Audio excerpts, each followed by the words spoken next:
तुळशीच्या झाडाला रोज पाणी द्यावे, पण जर घरातील सर्व सदस्यांनी एका दिवसात भरपूर पाणी दिले तर तुळशीची मुळं जास्त पाण्यामुळे कमकुवत होऊ शकतात आणि तुळशी सुकायला लागते, हे अशुभ मानले जाते।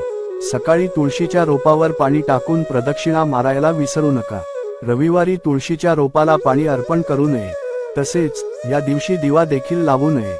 संध्याकाळी पूजा करत असाल तर दुरूनच तुळशीला नमस्कार करावा, कारण संध्याकाळी तुळशीला हात लावू नये। तुळशीला दिवा अर्पण करताना अक्षता, तांदूळ अर्पण करावे। महिलांनी तुळशीची पूजा करताना केस मोकळे ठेवू नयेत। तुळशीची पाने कधीही सकाळीच तोडावीत। सूर्यास्तानंतर तुळशीची पाने अजिबात तोडू नयेत। माँ दुर्गा आणि भगवान गणेश यांना तुळशीचा प्रसाद कधीही देऊ नये। तर तुळशीची डाळ भगवान विष्णू किंवा त्यांच्या अवतारांना अर्पण केली पाहिजे।